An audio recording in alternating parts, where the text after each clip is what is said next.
Welcome into Duval Daily, presented by GinJag.com. I'm Jordan Lugo. Thank you so much for being here on Friday, January 5th.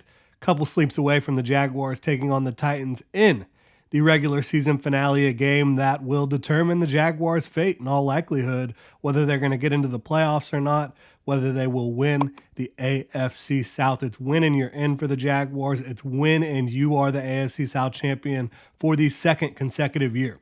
We're going to get into matchups to watch here today. Really appreciate y'all tuning in. If you enjoyed the content, please like, subscribe, hit that notification bell. You can also check out ginjag.com/shop. We've got a bunch of Duval throwback gear up on the site right now. Go check it out. So getting into these matchups to watch, I think I'd be remiss if I did not start with Andre Dillard. He has allowed 41 pressures in 11 games at left tackle. In over half of those games, 6 games, he has allowed 4 or more pressures. Josh Allen, you may have heard of him. He's going to be up against Andre Dillard in this one. I think Josh Allen might get to 20 sacks in this game, right? He's sitting at 16.5 right now. I think he is going to absolutely feast on the left side of that offensive line, the right side of the defense. And Ryan Tannehill, he's going to be starting in this game. It looks like he likes to hold on to the football, right? So I think you have the combination of Josh Allen, who is on a warpath, and an offensive tackle in Andre Dillard, who is struggling, and a quarterback that likes to hold on to the football. I like that matchup. I like that matchup a lot for the Jacksonville Jaguars. I think Josh Allen is going to have himself a day against the Tennessee Titans, and you know he hates them. He's talked about it for years. He hates the Titans. So this is a guy that wants to go out, show out in the regular season finale against the Jaguars' arch rival and have himself a game. On the other side, Dylan Raduns, he's actually been playing pretty decently lately at right tackle, but I think Trayvon Walker's been playing a little bit better. I think he's going to be able to get him a couple times at least. I also think you can continue to see Trayvon Walker work on the inside, on the interior in clear pass rushing situations, and I like that a lot. You know, Trayvon had a big sack last week, lined up inside, had more of a 3 technique spot. And I think if you're able to see him and get him in there continuously as you move along throughout the remainder of this year, getting into the playoffs, that could help the Jaguars pass rush. There's no doubt about it, because his get off looks quicker inside. He's able to use his length, his athleticism against these guards, and it's a mismatch. So I love to see that. I love to see the Jaguars employing him in that way last week. Defensively, you also got to bring it, though, against Derrick Henry and Tyjae Spears. As much as the Titans' offense is kind of stagnant right now and not doing a lot of great things, these guys are good. There's not a very good offensive line in front of them right now, but you have to bring your hard hat when you're trying to tackle Derrick Henry. You have to swarm to the football.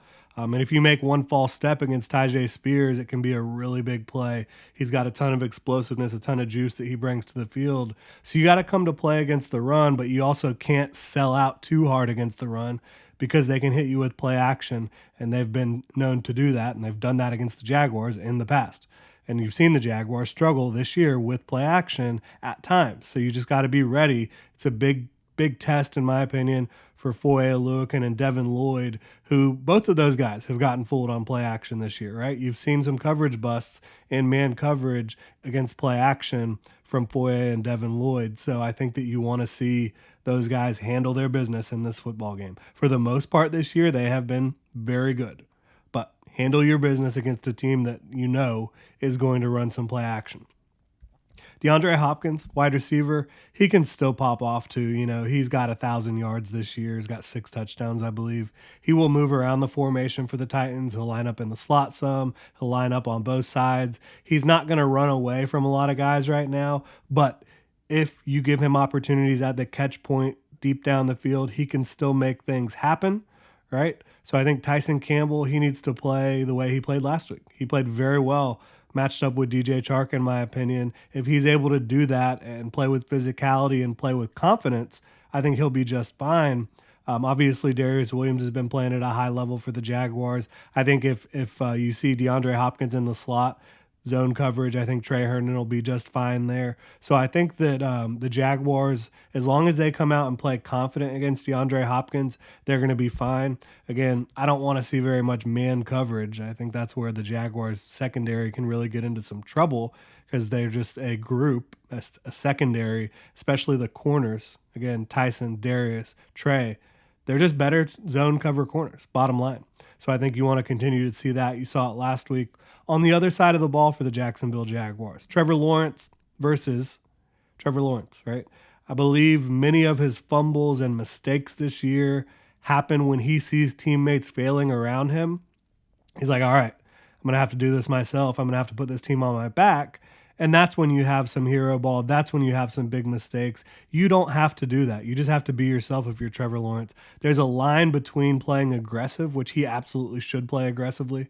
He has the talent, arm talent, physical ability to play very aggressive. But there's a fine line between playing aggressive and playing hero ball. You've seen him try to play hero ball some when things around him start to fall apart in certain games. Just be Trevor Lawrence. It will be enough, right? You just got to be yourself out there if you're Trevor, assuming he plays. He has practiced this week and started throwing the football around on Thursday, so it's looking like he's trending towards playing. You know, every week this year that he has been injured, that he has practiced, he has played. This is the ultimate game, right? The final game of the regular season, the game that determines your playoff fate. I think they're going to have him out there. We'll see, though. If it's CJ Beathard, obviously, he's going to play within himself. You don't need to play hero ball. You're the backup quarterback. You just need to manage the game. But I do think it's going to be Trevor Lawrence. Looking at Evan Ingram versus these linebackers and safeties, Ingram is already third on the Jaguars' single-season list for receivers in terms of receptions. He has 104 catches. Jimmy Smith is first and second. He has the record with 116. He also has the second best mark with 112. If Ingram could get to 112, that would be so awesome. A big ask, right? That's 8 catches. That's a ton of catches for a tight end. We've seen him do it before. It is a lot, but that would be really cool for Evan Ingram to be able to be up there. He's already up there, third overall as a tight end. One of only, I think, 8 tight ends to ever break 100 receptions in a season. I don't think you want to force it to Evan Ingram, but if it's there, which it probably will be against this Titans defense, feed Evan a little bit, see what he can do, see how big of a game he can have. Because I think that he is deserving. He has shown that he's a reliable target for you all year, your most reliable target on offense. So I think, running things through Evan Ingram is always a good idea for the Jaguars. Now, I don't think you run the ball as much as you did last week if Trevor Lawrence is playing, but stay committed to the run, right? You want at least, 35%, 40% of your plays to be runs this week because, A, you want to get Trevor Lawrence in there if he's playing and not put too much on his plate. You want him healthy for the playoffs. You want him feeling good. You want him to have a nice foundation this week for the rest of the season, assuming you're able to get this win. But stay committed to the run. Stay committed to getting Travis Etienne the ball outside and in space. Good things will happen if you continuously do that. And I think you continue to get Tank Bigsby involved. You spent a third-round pick on this guy. He can absolutely play when you give him more opportunities. I think he's starting to settle in. You saw him play fairly well last week. I'm not saying you feed him double-digit carries, but continue to get him involved in this football game. Continue to use your draft picks, right? I think it's the time in the season where they're no longer rookies. You've got to expect them to play and play fairly well for you, especially when you're talking about Tank Bigsby and Britton Strange, your second and third round picks. I think you got to use these guys and rely on them and feel good about that because they are talented. You brought them in here for a reason. Britton Strange can absolutely make an impact for you in the running game, and so can Tank Bigsby. Finally, Calvin Ridley. He's going to be going up against maybe some Sean Murphy Bunting, maybe some Eric Garrard.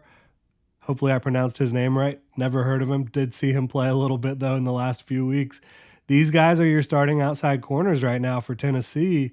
They're not playing great football. They do not have their full complement of corners, of secondary pieces. Jeffrey Simmons is not available. He's on IR. He's the catalyst for this defense. They do still have some guys that can get after you up front, no doubt about it. But I think that Calvin Ridley should be able to have a game. He needs 90 yards to break 1,000 on the year. I think despite some inconsistencies throughout the year, some ups and downs for this offense, for Calvin Ridley, if he was able to get to 1,000 yards, I think that would just be a nice little way to end the regular season and build confidence moving forward. Don't know what's going to happen with him in 2024, but this is a guy that I'm such a big fan of the way he attacked coming back from the 2 years, almost 2 years off from football. And I'm rooting for Calvin. So I'd love to see him get it done. I think very favorable matchup against this Titans secondary. I think that last time he played against the Titans, he absolutely popped off, had a really good game. I think the Jaguars can potentially feature him again in this football game and have a good one. That will do it for the matchups, though. The Titans, they are such an injured bunch, and they've lost a lot of talent over the last couple years. You talk about obviously losing A.J. Brown a couple years ago. Jeffrey Simmons is injured, as I mentioned. David Long is playing for the Dolphins. Kevin Byard is no longer in that defensive secondary. So there's just a lot that they've lost. They're not the same team they were a couple years ago, and they're not even the same team that they were a couple weeks ago with some of these injuries. So just handle your business on the road against your arch rival, the Tennessee Titans, and you will host a home playoff game. You will be back-to-back AFC South champion for the first time ever for the Jacksonville Jaguars. They haven't won back-to-back division championships since the 90s, since before the AFC South was even around. They haven't made the playoffs in back-to-back years since 04-05. It's been almost 20 years for the Jaguars since they've done that. So go handle business, win the AFC South, beat your arch rival, and you're going to be hosting a home playoff game. Really appreciate y'all tuning in. If you enjoy the content, please like, subscribe, hit that notification bell. You can also check out genjag.com/shop. Again, we've got a bunch of Duval throwback gear up on the site right now. Tie-dye t-shirt, black t-shirt, crew neck sweatshirt. Go check it out. Y'all have a good one.